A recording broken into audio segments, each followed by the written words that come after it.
Hello students, good morning. आपका जो आज चैप्टर स्टार्ट होने जा रहा है 11th क्लास का, जो अध्याय 17 है, श्वसन और गैसों का विनिमय। तो देखिए इस चैप्टर को स्टार्ट करते हैं।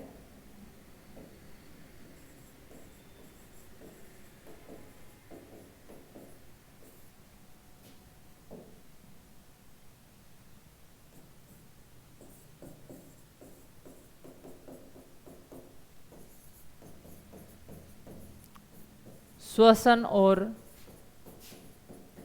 गैसों का विनिमय।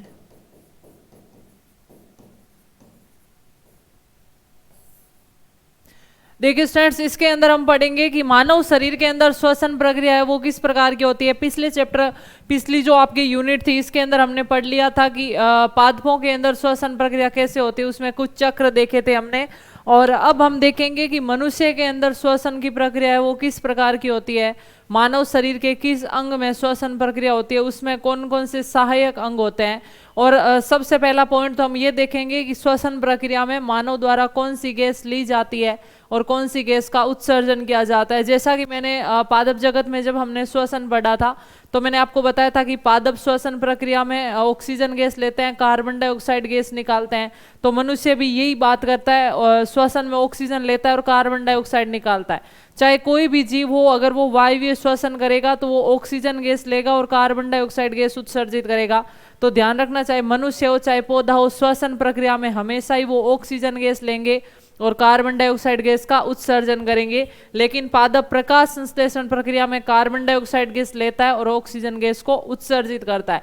इसलिए पादपों का प्रकाश संश्लेषण हमारे लिए उपयोगी है और श्वसन हमारे लिए अनुपयोगी है, क्योंकि श्वसन प्रक्रिया में वो हमारी तरह ही वातावरण से ऑक्सीजन खींच रहा है, वातावरण में ऑक्सीजन को कम कर रहा है और कार्बन डाइऑक्साइड को बढ़ा रहा है। ठीक है, तो श्वसन प्रक्रिया में देखिए,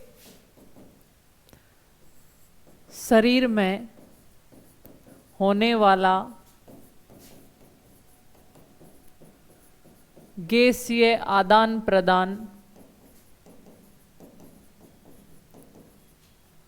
श्वसन कहलाता है।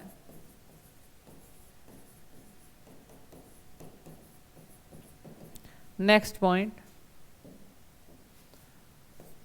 श्वसन प्रक्रिया में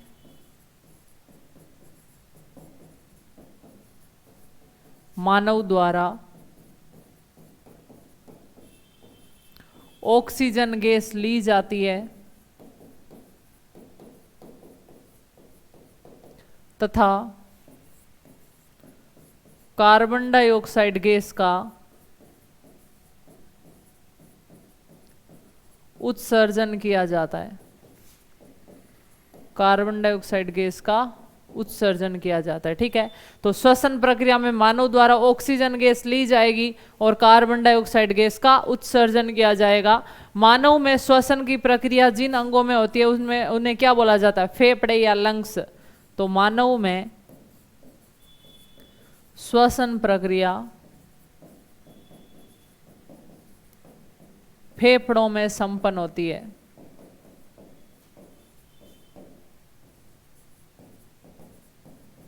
मानव में श्वसन प्रक्रिया फेफड़ों में संपन्न होती है।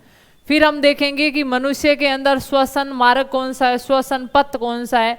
श्वसन मार्ग किसे बोला जाएगा, वह रास्ता जिधर से गैसें अंदर प्रवेश करती है और उसी रास्ते से वापस शरीर से बाहर निकलती है, उसे रेस्पिरेटरी ट्रैक या श्वसन मार्ग बोला जाता है। तो हम देखेंगे कि मनुष्य में वो श्वसन मार्ग कौन सा है, इसको नोट कीजिए पहले।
तो इसके बाद देखते हैं मनुष्य के अंदर श्वसन मार्ग, यानी जिस रास्ते से गैसें आदान प्रदान होती है उसे क्या बोला जाता है, श्वसन मार्ग बोला जाता है। उससे पहले एक पॉइंट नोट करेंगे कि जो स्थलचर प्राणी होते हैं उनके अंदर श्वसन है वो फेफड़ों के द्वारा होता है, जैसे सांप वर्ग है, पक्षी है और स्तनधारी, इन सभी के अंदर श्वसन है वो फेफड़ों के द्वारा होता है। ठीक है, तो इसको नोट करते हैं पॉइंट को।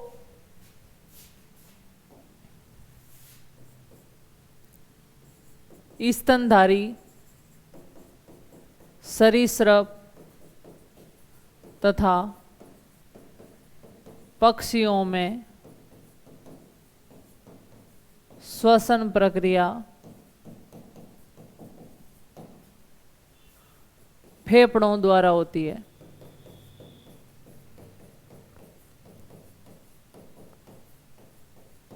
ठीक है, यानी जो भी स्थलचर प्राणी है उनके अंदर श्वसन किसके द्वारा होता है, फेफड़ों के, चाहे वो स्तनधारी हो, सांप हो या पक्षी हो। उसके अलावा मछलियों में श्वसन है वो क्लोम के द्वारा होता है।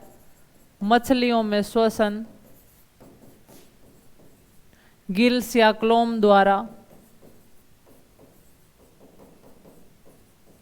और जो मेंढक प्रजाति होते हैं यानी एम्फीबिया होते हैं, वो जब आपको पता है मेंढक को उभयचर बोला जाता है, यानी वो स्थल पर भी रहता है और जल में भी रहता है। तो जब वो जल में रहता है तो श्वसन है वो शरीर की सतह से करता है, और जब वो स्थल पर रहता है तो श्वसन है वो फेफड़ों से करता है, क्योंकि फेफड़ा होता है वो वायु का गुब्बारा होता है जो पानी में काम नहीं करता, वो स्थल पर सूखे वातावरण में काम करता है।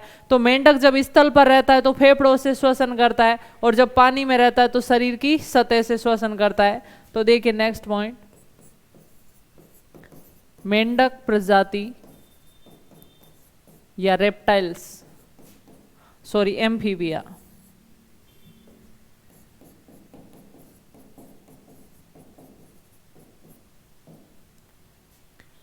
जल में शरीर की सतह द्वारा तथा स्थल पर फेफड़ों द्वारा श्वसन करते हैं।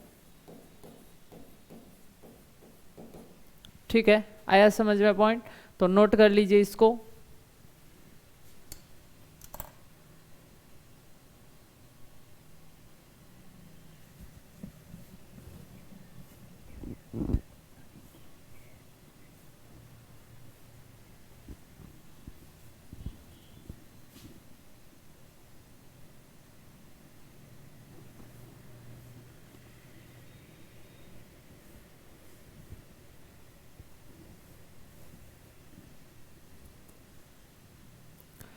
तो देखिए स्टूडेंट्स, अब हम देखते हैं मनुष्य में श्वसन मार्ग।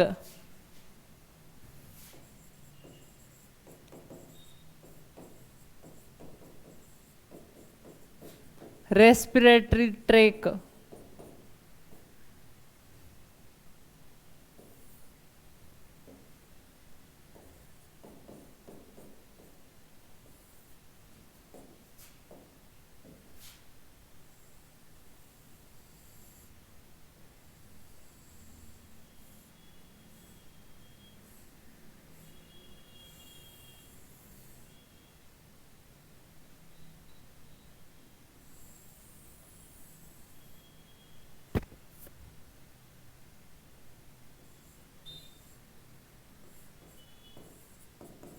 नासा छिद्र, ये है नासा मार्ग, ये है ग्रसनी,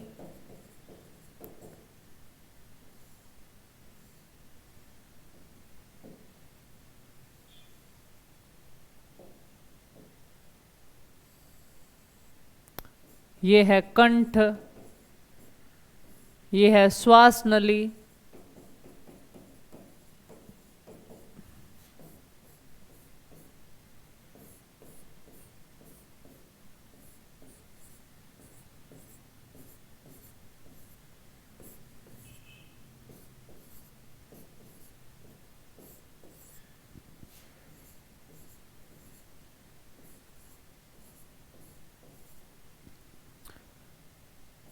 ये है बायां फेफड़ा,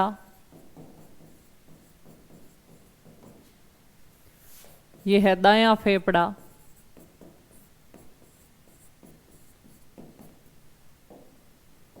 ये है कुप्पिका जो फेफड़ों की क्रियात्मक इकाई कहलाती है, और ये है श्वसनिका।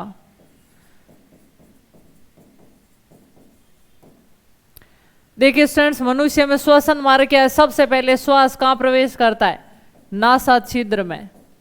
जो दो नाक वाले छिद्र हैं इनके अंदर श्वसन गैसें प्रवेश करेगी, फिर वो जाएगी नासा मार्ग में, नासा मार्ग से फिर वो जाएगी ग्रसनी में, ग्रसनी से फिर जाएगी कंठ में, कंठ से फिर आएगी श्वास नली में, श्वास नली से फिर आएगी फेफड़े में, और फेफड़ों में फिर आएगी कुप्पिका। तो इस प्रकार श्वसन मार्ग होता है। इसी रास्ते से होती हुई ऑक्सीजन अंदर आती है और इसी रास्ते से होती हुई कार्बन डाइऑक्साइड बाहर जाती है। तो इसे क्या बोला जाता है? श्वसन मार्ग बोला जाता है, जिसका सबसे पहला भाग है नासा छिद्र, फिर नासा मार्ग, फिर ग्रसनी।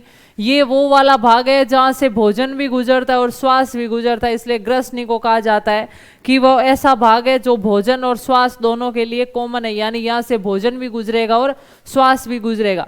फिर आगे जाकर भोजन है वो इस नली में, इस पास वाली नली में चला जाएगा, यहाँ वाली में भोजन चला जाएगा, इसको बोलते हैं ग्रास नली। इसमें भोजन जाएगा और इसमें क्या जाएगा? श्वास जाएगा। ठीक है, जो श्वास ये जा रही है इसको बोलेंगे, इस नली को श्वास नली। श्वास नली का जो ऊपरी ढक्कन होता है, ऊपरी भाग होता है, उसे क्या बोला जाता है? कंठ। और कंठ के ऊपर एक ढक्कन होता है जिसे एपिग्लोटिस कहा जाता है।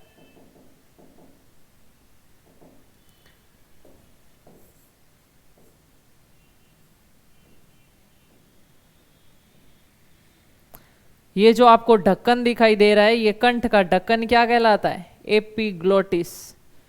ये जो आपको ढक्कन दिखाई दे रहा है इसको बोलेंगे एपिग्लोटिस। और ये क्या काम करता है? ये भोजन को श्वास नली में जाने से रोकता है।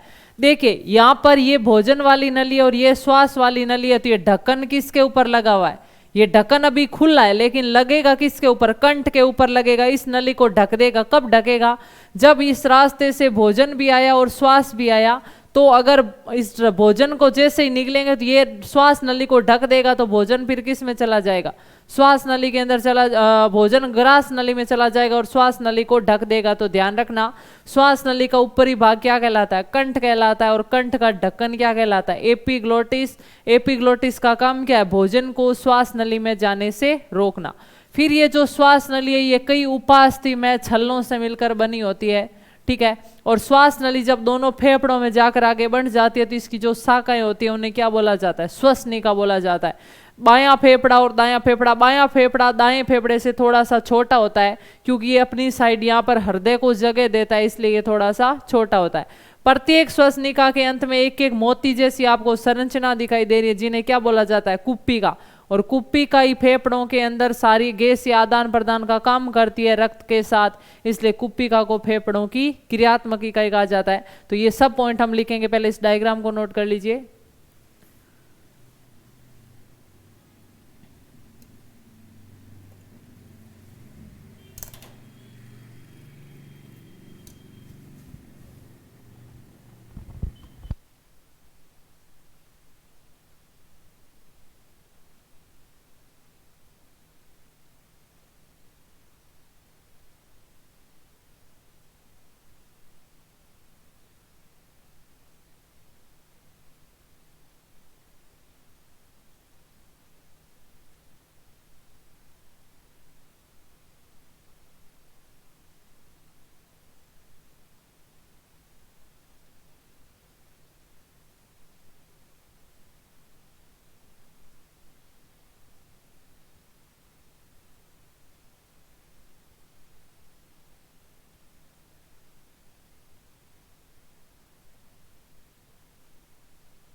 तो देखिए स्टूडेंट्स, इसके पॉइंट नोट करते हैं अब हम।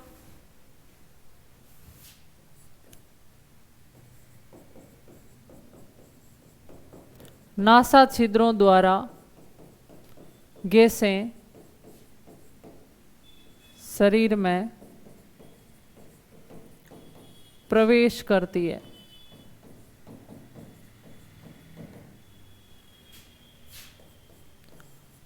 नासा मार्ग द्वारा इन वायुमंडलीय गैसों को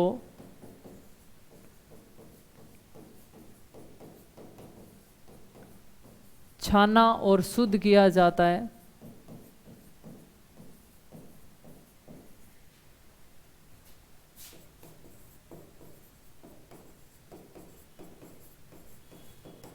नेक्स्ट पॉइंट,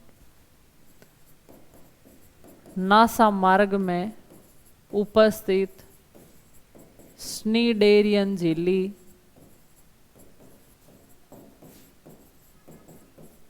गंधग्राही का कार्य करती है।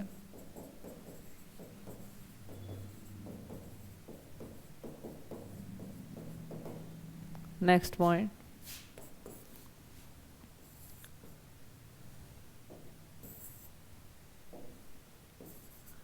जुकाम के समय या राइनो वायरस के संक्रमण के समय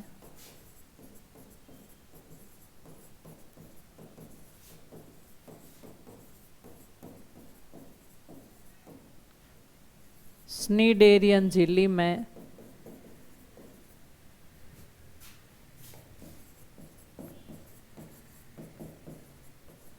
सूजन आ जाती है,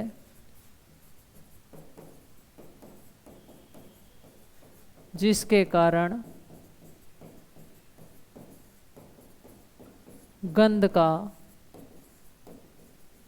एहसास नहीं हो पाता। नेक्स्ट पॉइंट, ग्रसनी वह भाग है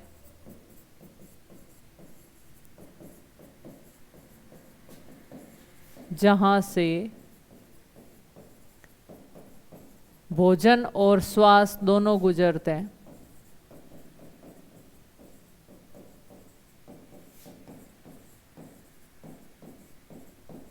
जहां से भोजन और श्वास दोनों गुजरते हैं। श्वास नली का ऊपरी भाग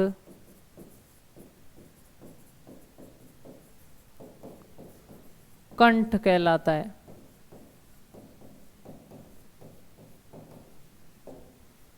नेक्स्ट पॉइंट, कंठ को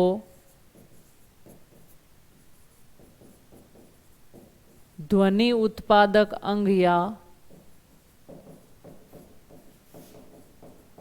स्वर यंत्र कहा जाता है। ध्वनि उत्पादक अंग या स्वर यंत्र कहा जाता है, नोट कर लीजिए।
अब नेक्स्ट पॉइंट नोट करते हैं। कंठ का ऊपरी ढक्कन एपिग्लोटिस कहलाता है।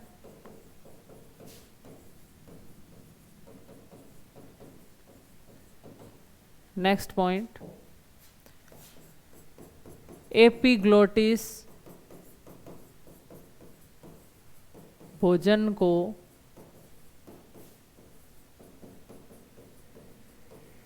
श्वास नली में जाने से रोकता है।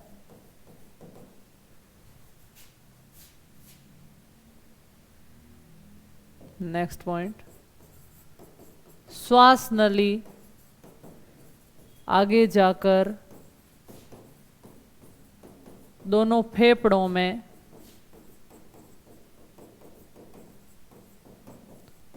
बंट जाती है तथा फेफड़ों में स्थित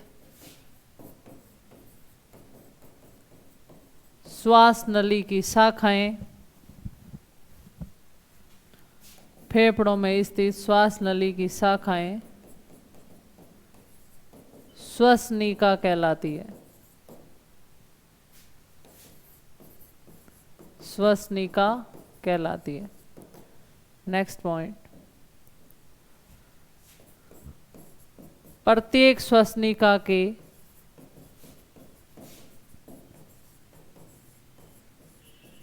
अंतिम भाग पर मोती के समान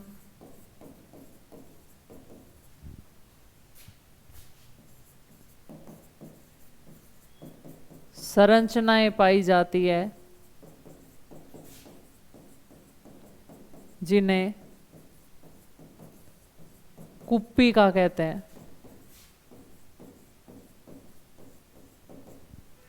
अगला पॉइंट,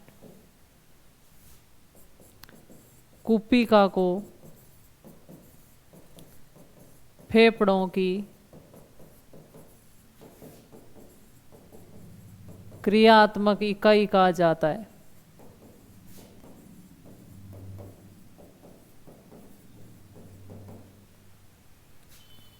नेक्स्ट पॉइंट, बायां फेफड़ा दाएं फेफड़े से थोड़ा छोटा होता है।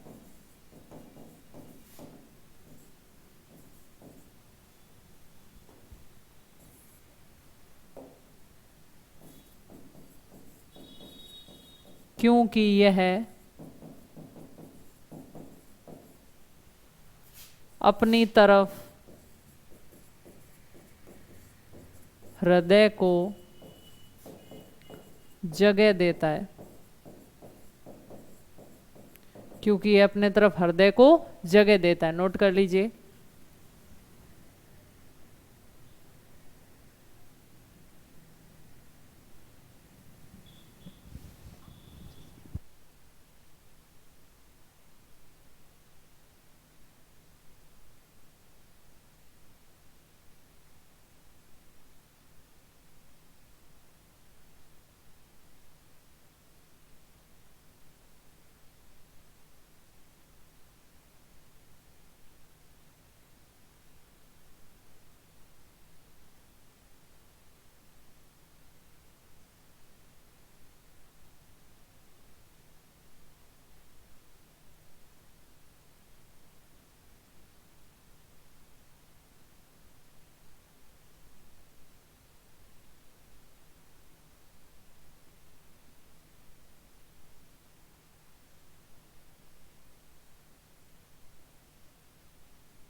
अब देखिए स्टूडेंट्स, नेक्स्ट हम देखते हैं कि कुप्पिका है वो किस प्रकार कार्य करती है, रक्त में कैसे गैसों को डालती है और कैसे गैसों को लेती है वापस। तो देखिए नेक्स्ट कुप्पिका की संरचना देखते हैं। ये जैसे एक कुप्पिका है, इसकी संरचना इस प्रकार की होती है और इसमें से प्रत्येक एक कुप्पिका में से श्वास नली निकलती है।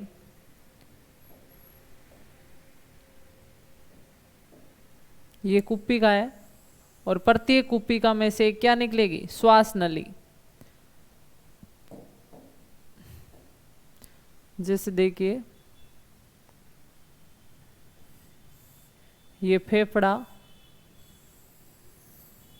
और फेफड़े के अंदर ये क्या है, कुप्पिका है।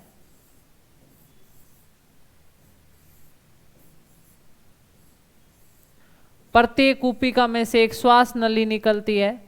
तो देखिए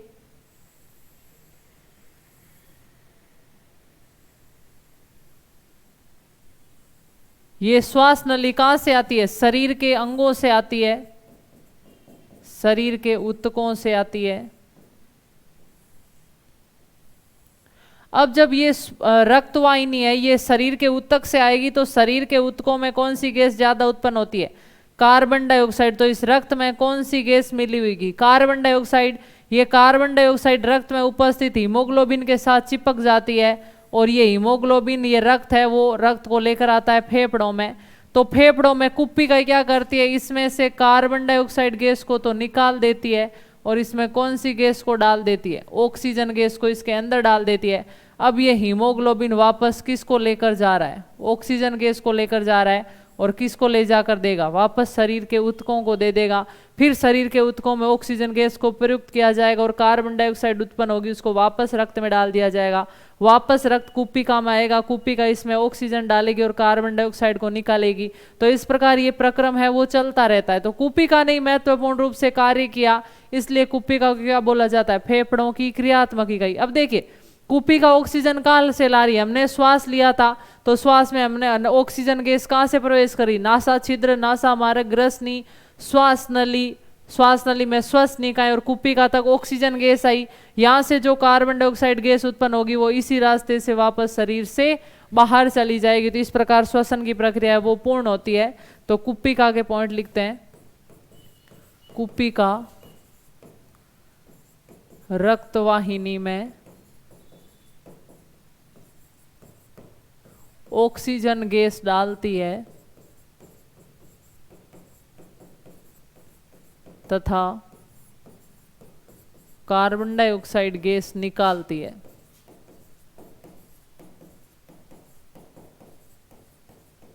इस प्रकार कुप्पिका द्वारा गैसीय आदान प्रदान से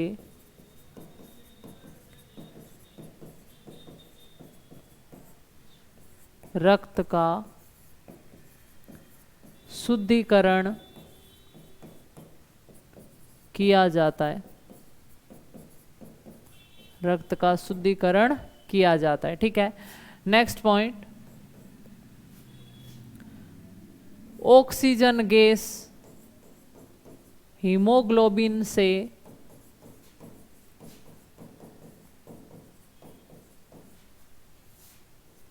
फेफड़ों की सतह पर या कुप्पिका की सतह पर बंधती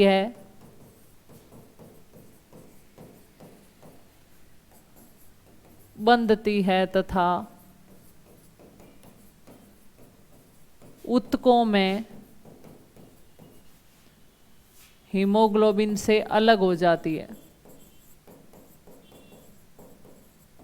हीमोग्लोबिन से अलग हो जाती है। देखिए स्टूडेंट्स, इस लाइन का मतलब क्या है कि हमने देखा था कि ऑक्सीजन गैस हीमोग्लोबिन के साथ कहाँ जुड़ी, कुप्पिका में जुड़ी कि नहीं जुड़ी। फिर ये हीमोग्लोबिन के साथ जुड़ी हुई ऑक्सीजन आ रही है और हीमोग्लोबिन इसको कहाँ छोड़ देगा, शरीर के ऊतकों में, यानी यहाँ पर लाकर इसने ऑक्सीजन गैस को छोड़ दिया और यहाँ से वापस कार्बन डाइऑक्साइड को ले गया। तो हीमोग्लोबिन से ऑक्सीजन जुड़ती है कुप्पिका की सतह पर, या मोटे रूप में हम फेफड़े ही बोल सकते हैं क्योंकि कुप्पिका फेफड़ों के अंदर ही है। तो हीमोग्लोबिन से ऑक्सीजन फेफड़ों की सतह पर जुड़ती है तथा शरीर के ऊतकों में अलग हो जाती है, और कार्बन डाइऑक्साइड इसका उल्टा होगा। कार्बन डाइऑक्साइड हीमोग्लोबिन के साथ शरीर के ऊतकों में जुड़ती है और फेफड़ों पर अलग हो जाती है। तो नेक्स्ट पॉइंट देखिए, CO2 हीमोग्लोबिन से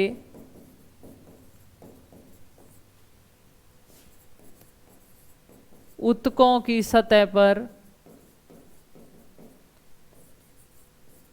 जुड़ती है तथा फेफड़ों की सतह पर अलग हो जाती है, फेफड़ों की सतह पर अलग हो जाती है। नोट कर लीजिए।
तो ऑक्सीजन हीमोग्लोबिन के साथ जुड़ती है कहाँ पर, ऊतकों की कुपिका की सतह पर, और ऊतकों की सतह पर अलग हो जाती है। और कार्बन डाइऑक्साइड हीमोग्लोबिन से ऊतकों की सतह पर जुड़ती है और कुपिका की सतह पर अलग हो जाती है। दो परिभाषा और लिखना, ऑक्सीजन का हीमोग्लोबिन के साथ जुड़ना क्या कहलाता है, ऑक्सी हीमोग्लोबिन।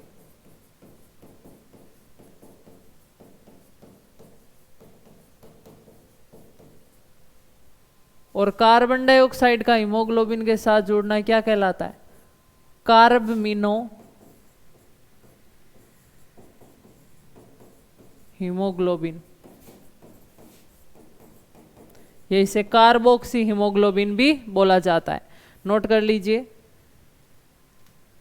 तो ये दोनों परिभाषा देख ली। इसके अलावा आज हमने रक्त परिसंचरण तंत्र के बारे में, श्वसन पथ के बारे में, उसके डायग्राम, ऑक्सीजन कार्बन डाइऑक्साइड गैसों का हीमोग्लोबिन के साथ जुड़ने की प्रक्रिया के बारे में पढ़ा। कल नेक्स्ट क्लास के अंदर हम पढ़ेंगे कि किस प्रकार गैसीय आयतन होता है, किस प्रकार अंतः श्वसन की प्रक्रिया होती है और किस प्रकार बाह्य श्वसन की प्रक्रिया होती है। तो वो हम डिस्कस करेंगे कल नेक्स्ट क्लास में। मिलते हैं वापस नेक्स्ट क्लास में, तब तक के लिए थैंक यू सो मच।